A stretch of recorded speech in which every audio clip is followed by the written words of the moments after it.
Usher and your popularity. How would you compare the creative process now to when it all began? Is it harder now, or was it harder when it all began? I don't think it's harder now. It's a different process now for sure.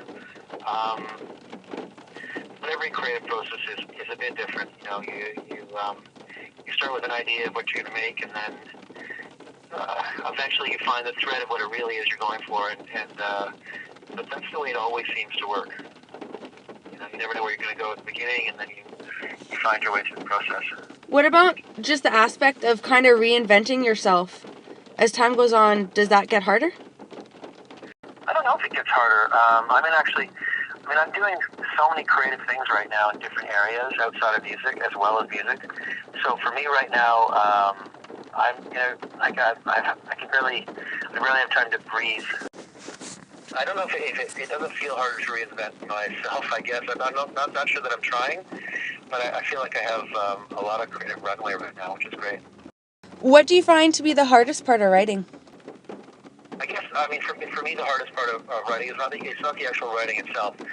There are parts near the end of the process. You can get into this real loop of self-examination where you're really looking at the songs over and over again and trying to, overanalyze what's going on. And sometimes that's really good and necessary, and sometimes it's really just a feedback loop. With the creation of this album, were there specific thoughts and concepts that you had, or was it just more of a fluid process? I definitely was wanted to start with an acoustic bass. So every song essentially started with, except for there was one song with it was piano, but started with the idea of it being an acoustic record.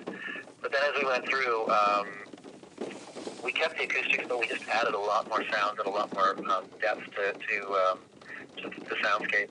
But the idea was to keep the vocal very intimate and keep some of the sense of the acoustic. Working on tracks, are you ever surprised at how good they become? Are there any that really impressed you this time around? I'm happy with the song "Lonely People" right now when I listen to it. But I don't listen to the record very much anymore because I just got finished it and then I need a break. But that song is a song that I'm really liking. When you hear one of your songs, say on the radio or just from listening to one of your previous albums, does it automatically take you back to that time and place, or can you listen to it with a new set of ears? It's more melded into what I'm working on now. I don't hear things very often unless I'm in the drugstore or something.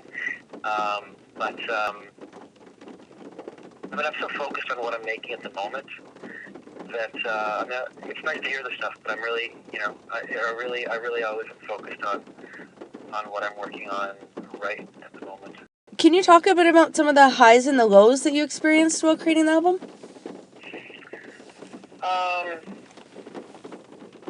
I really enjoyed making this record for sure. You don't always enjoy making them, but this was a fun one to make. I guess I got into the same thing where at the end I really felt like I got into a bit of an over-analytical period with things, and you can often at the end of a record cycle you can hit a bit of not a depression, but a bit of a down period where you're really doubting yourself, doubting what you're making. But I'm a bit used to that now. It's my normal cycle with albums. As I get near the end, I get kind of bummed. I think that's probably just nerves before the release or whatever. Now, the album examines the ways that a life can be distilled down to just those few important moments. What is it that made you start thinking about that? Was it just was there a specific trigger, or? There's no specific trigger. I think that's one of my main themes. But I think that life tends to pile on people a lot more now, where things are coming at us from all sides constantly in smaller and smaller bits of information, and it's hard to determine in that endless flood of information what's important to your life and what's not.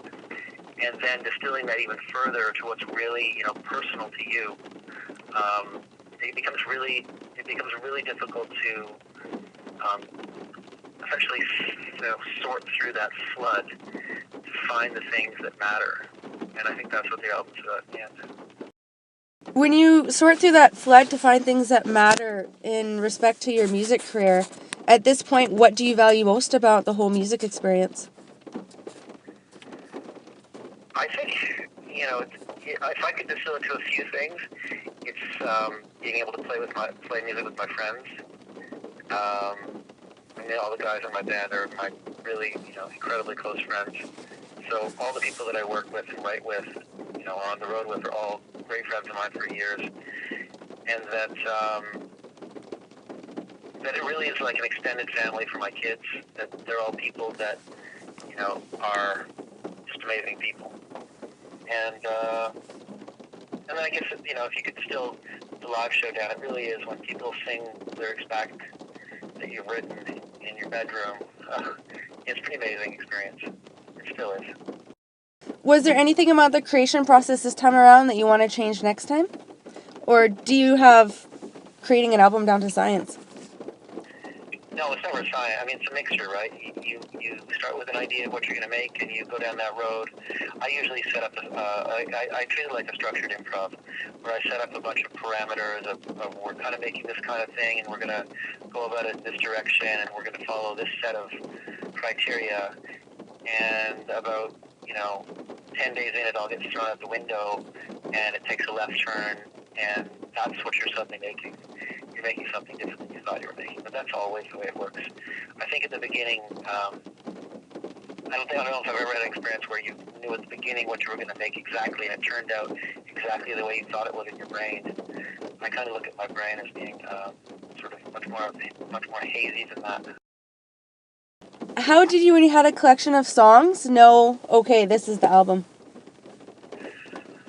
I pick. I that is one thing that I'm quite good at, is I know what I like. Other people might not like it, but I know what I like. So that is that's definitely an advantage if you want to be a creator, is to know what you like and what you don't like. So for me, I go through things, and some songs that you start off thinking are going to be incredible, crash and burn, on the cutting room floor in the studio, and that just happens. But sometimes those things, revive themselves later as other things. But in the end, you just pick. Is there anything that you never thought that you'd be able to pull off on the album, but did? No. I never go into albums with grand goals of I'm gonna, most of it's pretty organic, where one thing flows to the next, and idea flows from idea. How do you keep the music fresh and interesting to you? I love making songs, and I think I'm always looking for the perfect song, and of course that is unattainable. But you're always trying to make a song that you have in your mind somewhere. That song that you have in your mind. You're always trying to make that song, and then you do things to challenge yourself. This time I sang in French on a couple of songs, which is incredibly difficult for me, but really, really fun to do. So those kind of things make it,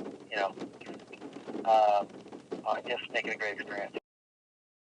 Do you feel that music can create real change in the world? I'm not sure that music can itself. I think music has the ability to make people gather, and